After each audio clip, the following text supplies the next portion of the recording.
Bienvenidos a este webinar relacionado con marcadores cardíacos. Mi nombre es Catherine Lemus, bacterióloga y laboratorista clínica y especialista de aplicaciones.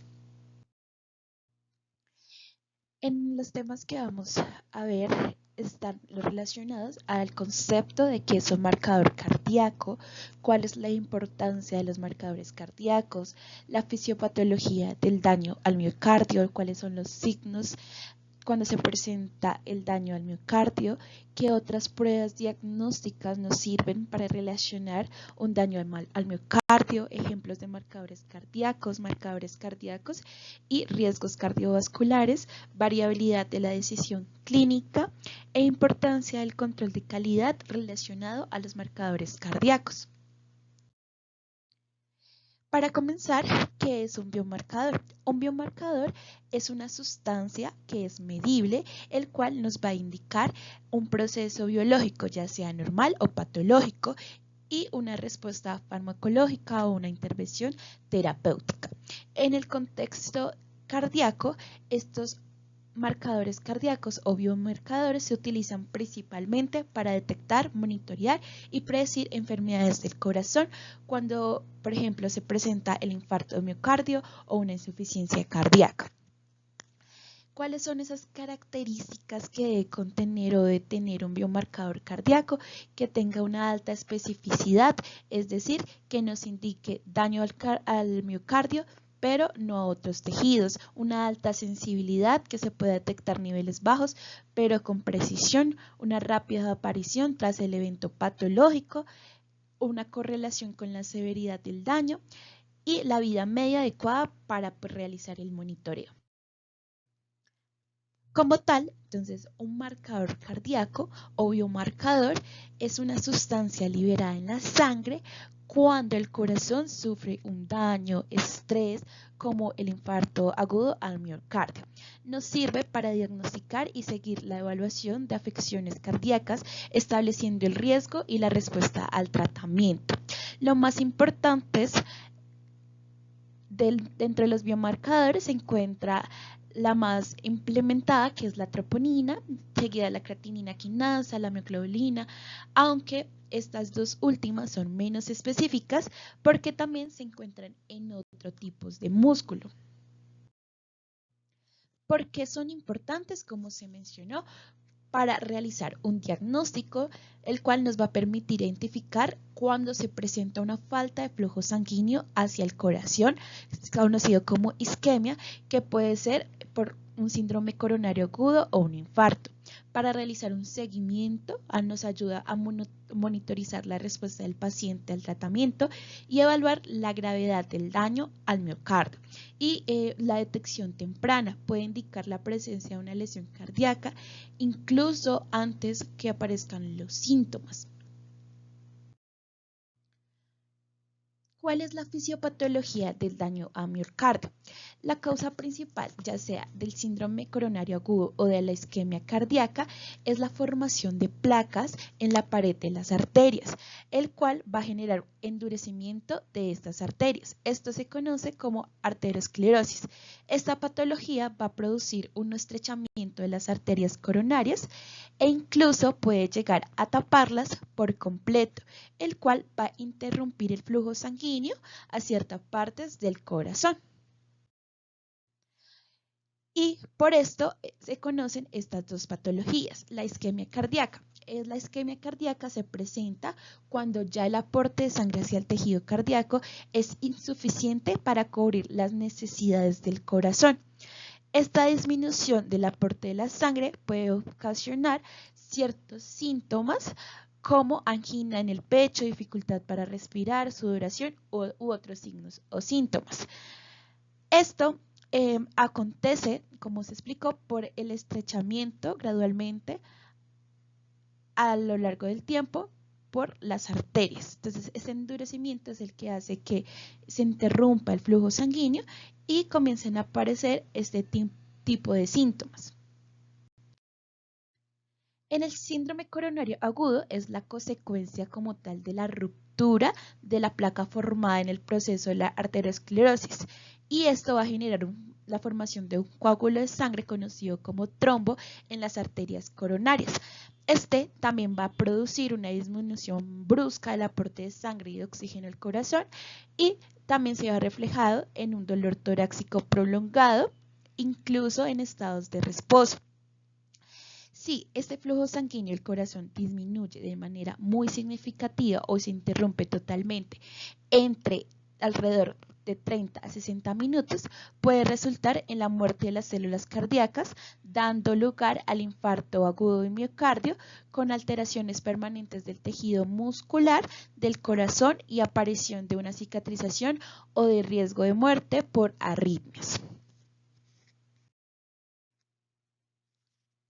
Este daño del músculo cardíaco por isquemia causada la liberación de proteínas intracelulares. El grado y el tiempo de liberación se correlacionan con la severidad del daño. Es importante distinguir entre las diferentes patologías o causas, ya que el seguimiento es distinto y lo importante es solicitar los marcadores cardíacos para detectar lo antes posible el tipo de patología, evaluar la gravedad y así tomar decisiones rápidas e iniciar un tratamiento médico inmediatamente lo más antes posible.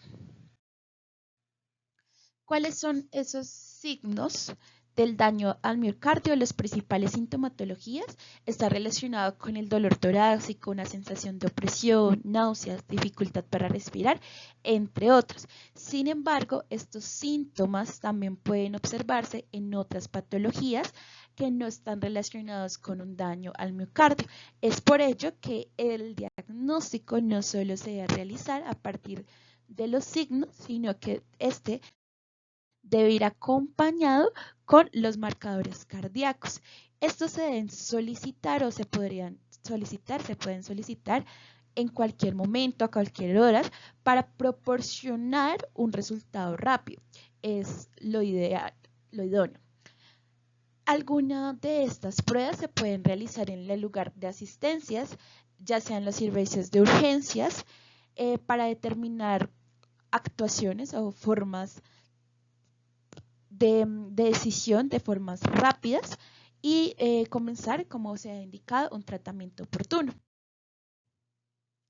Existen otros tipos de pruebas de laboratorio que se acompañan de los marcadores cardíacos para evaluar principalmente el equilibrio ácido-base y el estado general del paciente. Dentro de estos está también para observar cómo están otros órganos como el riñón y el hígado, por lo cual se pueden solicitar pruebas proteínas totales, gases en sangre, perfil renal, hepático, lipídico, entre otros. Y estos también van acompañados de otras pruebas diagnósticas, no de laboratorio clínico, el cual nos sirven para relacionar con esos resultados del laboratorio y que el médico pueda tomar decisiones.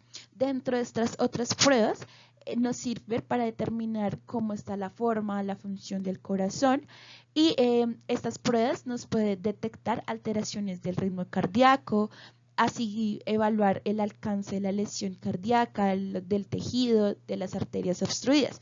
Dentro de estas pruebas está el electrocardiograma, la resonancia magnética, ecocardiogramas, pruebas de esfuerzos, radiografía de tórax y estas pruebas pues ya dependen del estado del paciente. ¿Cuáles son los principales marcadores cardíacos? Está la troponina IOT, que es el marcador más específico y más sensible, ya que este está principalmente en el músculo cardíaco. La creatinina quinasa también es útil cuando no tenemos troponinas disponibles. La mioglobina es importante ya que tiene rápidas elevaciones, pero tiene una dificultad que es poco específica. La PCR, la BNP, NP son útiles en pronósticos y evaluación del riesgo cardiovascular. Ya vamos a evaluar algunos ejemplos de marcadores cardíacos. Dentro de esos ejemplos de marcadores cardíacos está el dímero D. El dímero D es un fragmento de proteína que se produce cuando un coágulo de fibrina se disuelve en el cuerpo.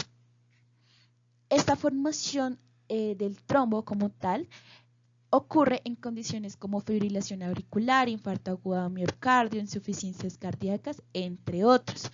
Y es el resultado de la formación de microtrombos debido a la activación de la fibrinólisis, el cual hace que se aumente el dímero.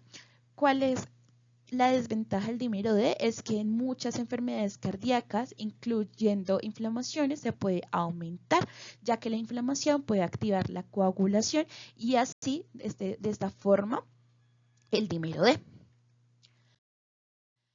Otra prueba es la homocisteína. Es un aminoácido en sangre que se produce a partir del metabolismo de la metionina. Cuando hay niveles elevados de homocisteína, se utiliza como una correlación para indicar que hay un mayor riesgo cardiovascular. ¿En qué mecanismos se pueden aumentar de daños? Cuando hay un daño del endotelio vascular, el cual hace que se promueva una inflamación y pueda favorecer esa formación de placas arterioscleróticas y la formación del trombo. Por eso está relacionada con el riesgo cardiovascular. Es útil para evaluar ese riesgo en pacientes que tienen factores de riesgo. La creatinina quinasa es una enzima que puede medirse en varias veces al día. Un aumento importante en los niveles puede indicar un infarto. Esta es una enzima que puede estar presente en el músculo esquelético, cardíaco, entre otros. La forma CKMB es la isoenzima cardíaca, que es la específica, la más específica para el miocardio. Y ella se libera al torrente sanguíneo cuando hay necrosis de las fibras cardíacas. El aumento sérico inicia entre 3 a 6 horas tras el daño y alcanza su pico entre 24 a 36 horas. Puede volver a estados normales a las 48 o 72 horas, que nos es útil para detectar si hay nuevamente otra afectación al miocardio. Es importante que la creatinina quinasa se pueda implementar o se pueda interpretar con las troponinas para tener una mayor precisión diagnóstica. Acá, como lo mencioné, la CKMB es la más específica, es buena para identificar o hacer un seguimiento de los pacientes que ya han pasado por un proceso de afectación al daño miocardio. Su limitación es que es menos específica que la troponina. La mioglobina es una proteína que se libera rápidamente al torrente sanguíneo tras una lesión, incluso en pocas horas. Esta es el primer biomarcador en aparecer tras una afectación al daño al miocardio. Sin embargo, su uso también es limitado debido a que se pueden encontrar en músculo esquelético, lo que hace que sea poco específica. Esta también se utiliza o se emplea para realizar seguimientos a los pacientes. Su inicio comienza entre 1 a 4 horas después del infarto agudo al miocardio. Su pico máximo es 36 a 7 horas y se comienza a retornar a sus concentraciones normales a las 24 horas. El NTP-proBNP, que es el propéptido natriurético cerebral N-terminal, es una proteína que se encuentra en el músculo esquelético y cardíaco. Es la encargada de liberar oxígeno de entre las células musculares y esta también se libera rápidamente cuando hay un daño al miocardio. Es un marcador que se implementa para indicar que hay una insuficiencia cardíaca, es ayuda a diagnóstico, a clasificar y a monitorear. Es de alta sensibilidad, ayuda a estratificar el riesgo en pacientes con factores de riesgo. Sin embargo, también esta se puede aumentar en diferentes afectaciones, por lo cual no es específico del infarto del agudo al miocardio. El péptido natriurético cerebral como marcador cardíaco es un fragmento inactivo del precursor EBNP. Es liberado por los ventrículos cardíacos antes de que ocurra una sobrecarga o una presión, por lo cual esta es un buen marcador cardíaco para monitorear a aquellos pacientes con factores de riesgo. No es específico, también se aumenta en otras afectaciones cuando hay falla renal, sepsis, edad avanzada, entre otros. Esta se implementa más para el monitoreo de la insuficiencia cardíaca. Y tenemos las troponinas. Las troponinas son las más específicas. Esta es una proteína estructural de músculo cardíaco. Su componente del complejo está la troponina I, la C y la T. Las que más se emplea es la T y la I. Se liberan al torrente sanguíneo cuando hay una lesión al miocardio. Es el marcador de elección para el diagnóstico del infarto agudo al miocardio. Se detecta incluso en lesiones de miocardios más con afectaciones menores. Se utiliza también para identificar factores de riesgos en población. Su cinética, su inicio del aumento está entre 3 a 4 horas, su pico máximo entre 12 a 24 horas y comienza a estabilizarse o en concentraciones normales entre 7 a 14 días. Su principal ventaja es que es de alta sensibilidad y especificidad. Esta se puede detectar o nos puede indicar un daño al miocardio antes incluso que se presente un cambio en los electrocardiogramas, por eso son muy importantes y se implementan. La troponina I también es del complejo de la troponina, es una proteína reguladora del complejo contráctil cardíaco. Su isoforma cardíaca es la CTNI, es específica del miocardio y esta se eleva entre 3 a 6 horas tras el daño. Permanece elevada hasta 0 de el tiempo del infarto hasta 14 días. Los ensayos más recientes son con respecto a la troponina, es la troponina de alta sensibilidad, el cual son capaces de detectarse en concentraciones bajas. Sin embargo, algunas detectan la troponina libre y otros los complejos de troponina ITC, lo que afecta la concentración medida. En los marcadores cardíacos, el límite de detección y el coeficiente de variación también puede variar entre plataformas, impactando la precisión en el punto de decisión o del nivel de decisión clínica. Que más adelante vamos a ver esto con mayor especificidad. La troponina I ultrasensible se puede detectar con concentraciones muy bajas de troponina I, nos permite un diagnóstico precoz en las primeras 2 a 3 horas, es útil en la estratificación del riesgo cuando hay anginas inestables o insuficiencias cardíacas, es de mayor sensibilidad sin comprometer la especificidad del diagnóstico. Entre la troponina I y T, la I es más específica y tiene menor influencia o afectación por la función renal y la T es de mayor duración pero es susceptible a elevaciones no isquémicas.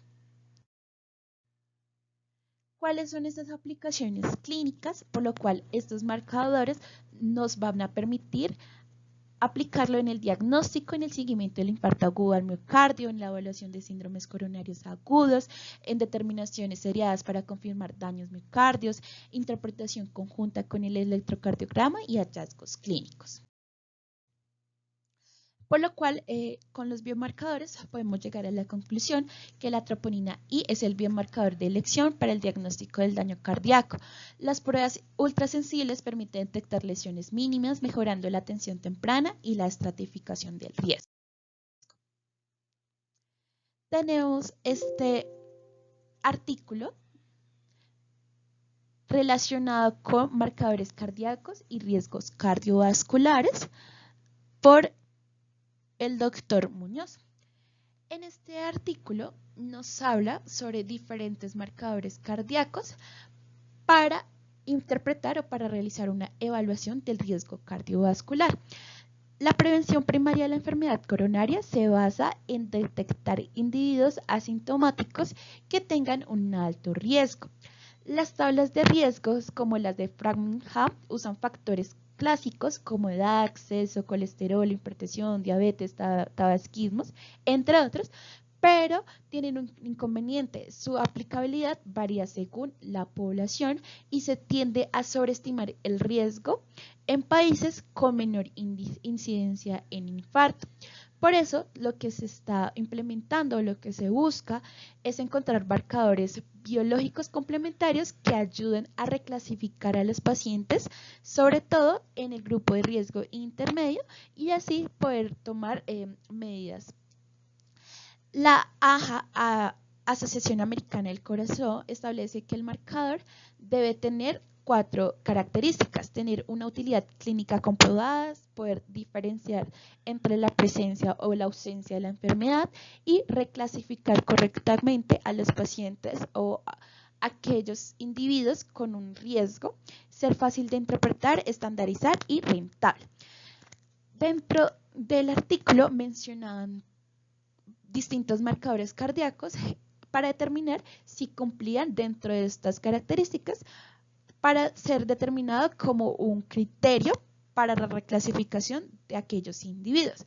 Dentro de esos marcadores está la PCR ultrasensible, conocida como PCR-US. Esta es un indicador inflamatorio producido por el hígado, se asocia con riesgo de infarto, incluso en personas sanas, mejora la precisión de la escala Framingham, sobre todo en mujeres, y ellos implementaron la escala de Reynolds, el cual implementaron la PCR y ayudó a mejorar la clasificación del riesgo.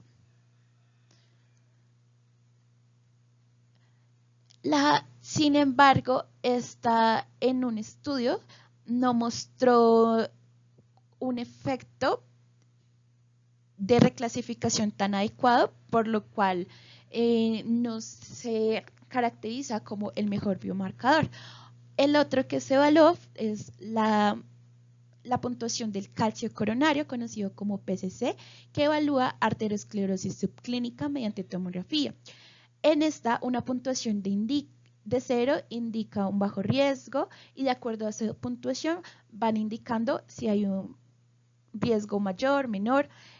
Se mejora la predicción del riesgo cuando se combina con modelos tradicionales. Sin embargo, tiene un uso muy limitado debido a que se tiene que exponer a la persona a radiación, por lo cual se reserva para casos seleccionados.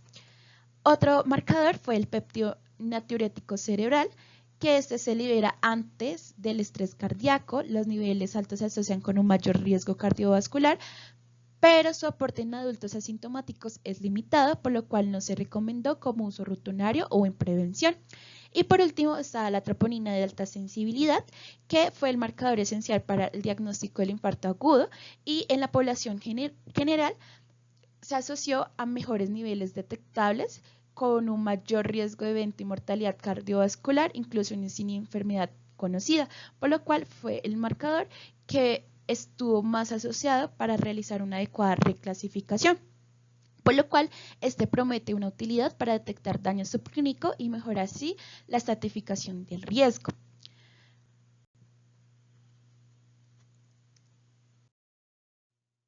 En esta gráfica nos muestra cómo es la aparición de cada biomarcador cardíaco, que estos son los que más se implementan, y podemos observar que la línea morada es la representada por la mioglobina, es la primera que aparece, sin embargo es una de las primeras que desaparece.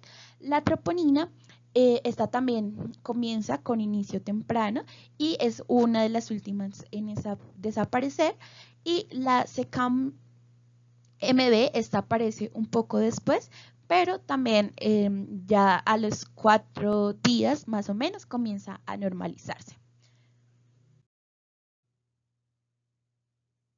¿Cuál es el impacto que tienen los biomarcadores cardíacos en correlación al laboratorio clínico o a la variabilidad en las decisiones clínicas? La variabilidad en los niveles de decisión clínica entre los distintos ensayos, en este caso no se especifica la troponina I debido a que es el ejemplo porque es la más implementada. Esta variabilidad en la decisión clínica no se debe a diferencias biológicas, sino está más relacionados a razones técnicas y metodológicas. debido primero a que cada manufacturador o cada fabricante utiliza anticuerpos diferentes o como tal desarrolla un ensayo con anticuerpos monoclonales distintos dirigidos a epítopes diferentes de la molécula troponina I, lo cual hace que se observen diferentes tipos de variabilidad. Esto significa que no todos los ensayos reconocen la misma parte de la proteína, lo cual puede reaccionar de formas diferentes ante modificaciones, ya sea ante una degradación, una fosforilación o ante la formación del complejo.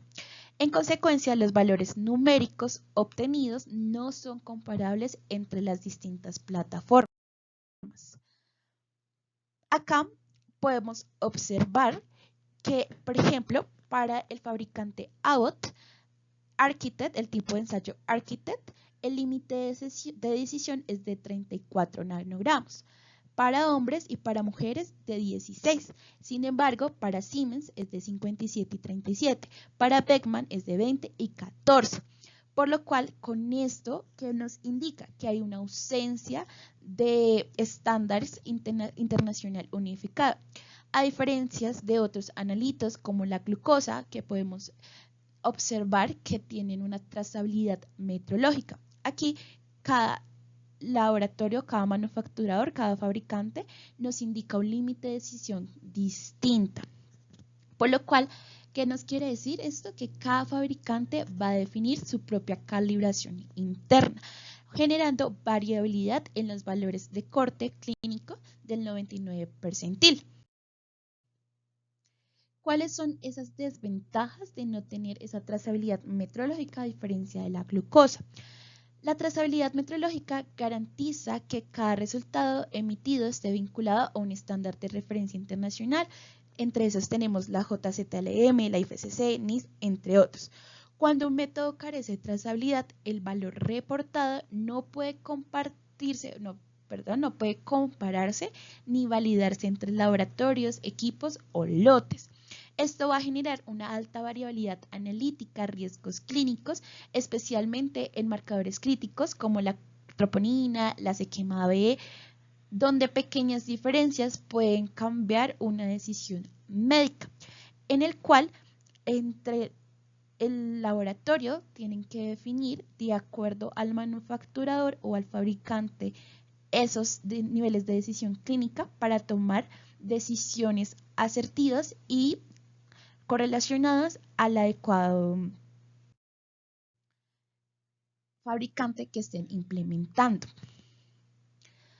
Otros factores que se pueden estar relacionados con la matriz, las interferencias.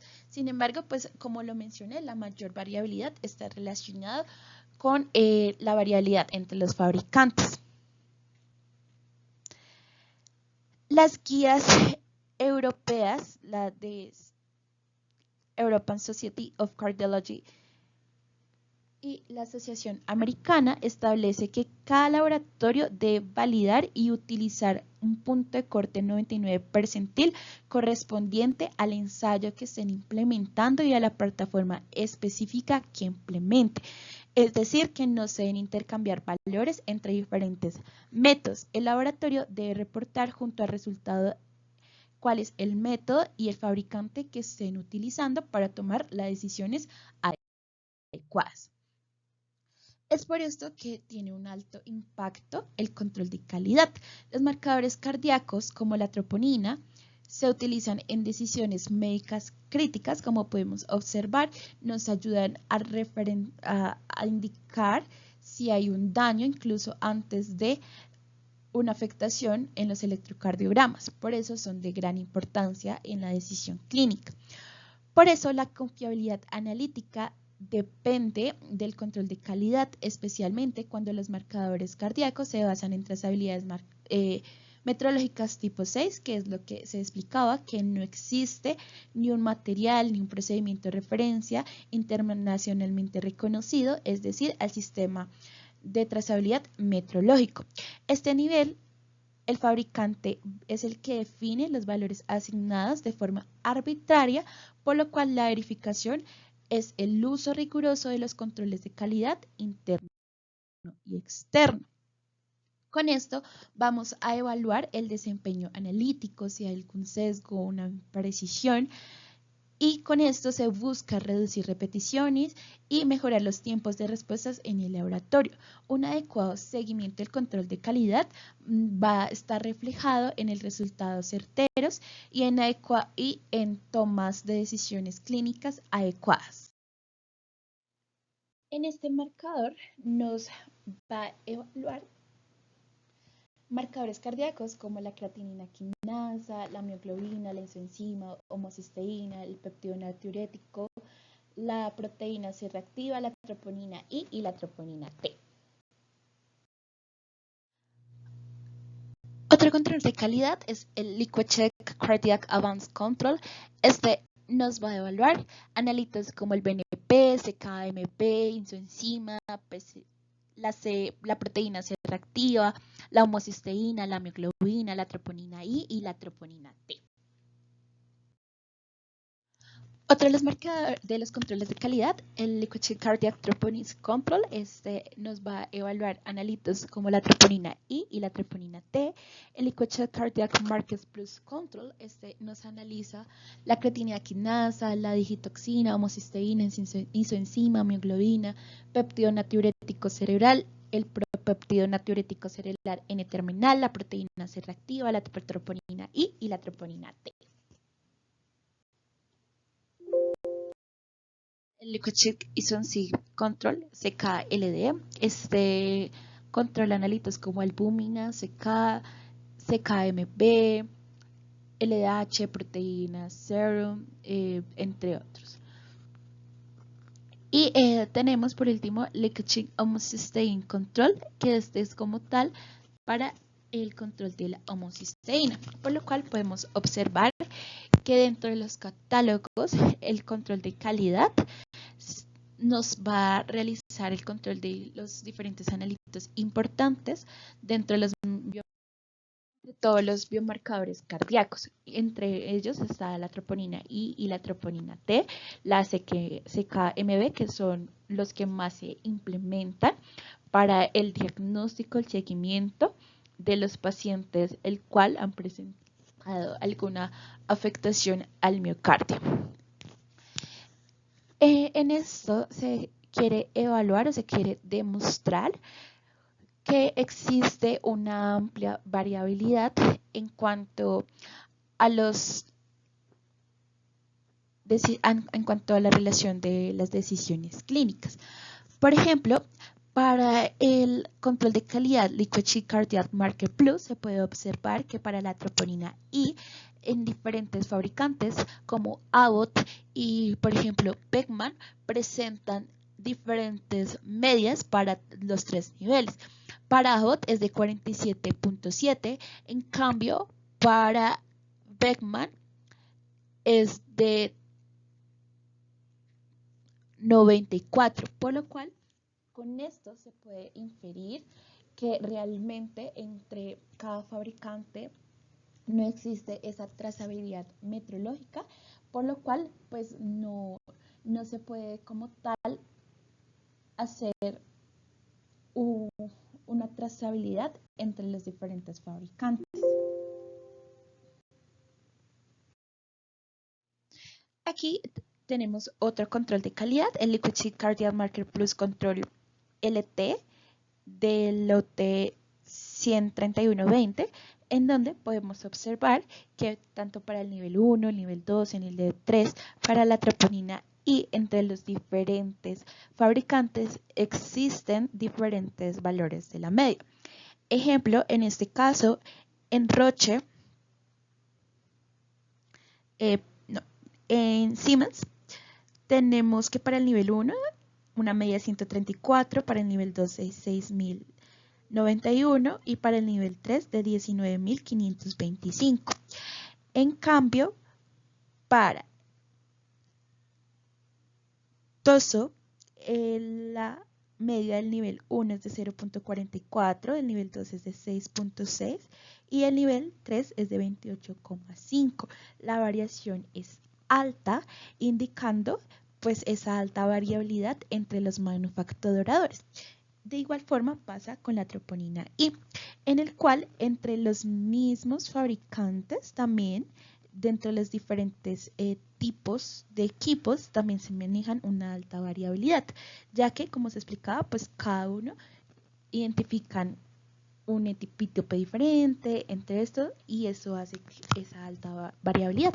Por ejemplo, para la troponina T, para Roche-Cobas 411, en el gen 5-STAT, el nivel es de 79.5, en el nivel 2 es de 230, en el nivel 3 es de 1120. En cambio, para el siguiente es de 75.8, 214 y 1049.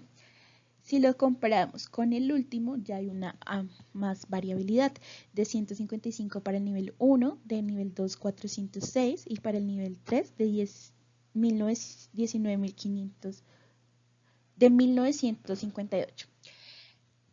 Y de esta forma se puede observar lo mismo para todos los controles de calidad, ya que estos están más relacionados con esa variabilidad entre manufacturadores.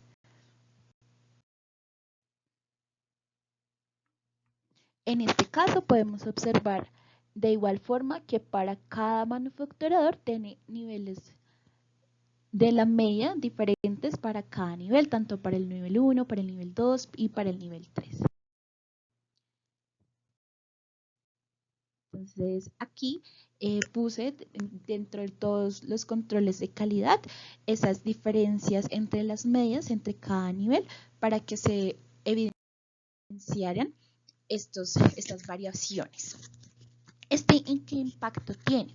Usar los valores asignados específicos del método es de gran importancia. No se pueden utilizar el valor de otro método, ya que no se va a tomar una decisión clínica asertiva. No se puede comparar entre los métodos. Y la evaluación, la precisión y los exactitud solo se debe realizar dentro del mismo sistema con la misma metodología.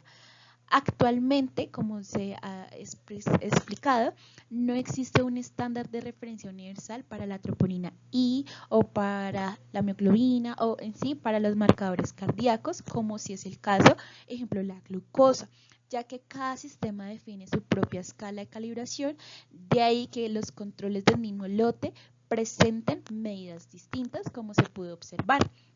Y esto a su vez implica que el punto de corte clínico, el 99 percentil, también va a cambiar entre los métodos.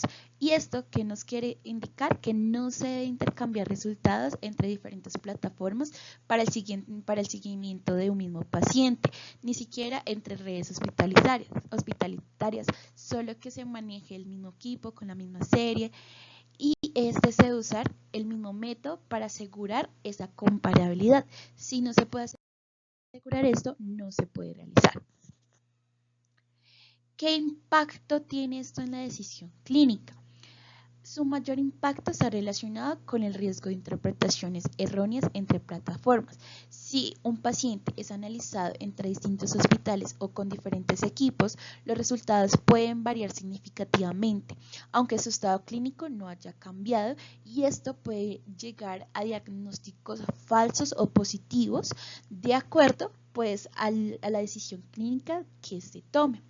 Otro aspecto importante, como podemos observar, es que no se puede intercambiar los resultados. Los valores absolutos de cada biomarcador no son comparables entre métodos, por lo que el seguimiento sería de un paciente, por ejemplo, el aumento o el descenso de 3 a 6 horas se debe hacer siempre con el mismo analizador. Y lo más importante, esa variabilidad en el punto del corte clínico. El ejemplo es en el percentil 99. Este es el valor referencia usado para definir.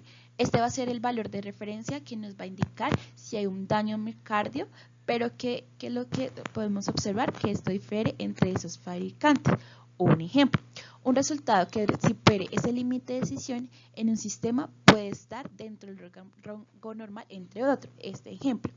En Abbott puede que el límite sea 26 nanogramos sobre decilitros, mientras que en Siemens es de 46, por lo cual en cada uno se puede tomar una decisión diferente. Si yo tomo el de Siemens igual que el de Abbott, no estoy realizando el adecuado diagnóstico o seguimiento. Además, pues esto hace que se genere una dificultad en la armonización entre interhospitalitaria en redes de salud o entre estudios multicéntricos. La falta de estandarización va a implicar un impacto o va a generar una complicación en la comparación de incidencias o los resultados clínicos, afectando la consistencia de los protocolos y de las guías locales. Aunque pues la troponina I sí es el marcador de predilección, existen esas diferencias analíticas que pueden generar un impacto en las decisiones terapéuticas. La ventaja del uso del control de calidad es permitir controlar cada prueba, realizando ese seguimiento que es necesario para asegurar una adecuada decisión clínica. La ventaja de estos controles es que tiene una estabilidad prolongada, es compatible con los diferentes manufacturadores, como Abbott, Siemens, Roche.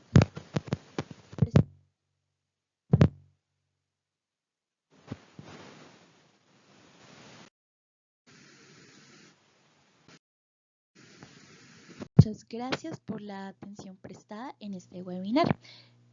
Una feliz tarde.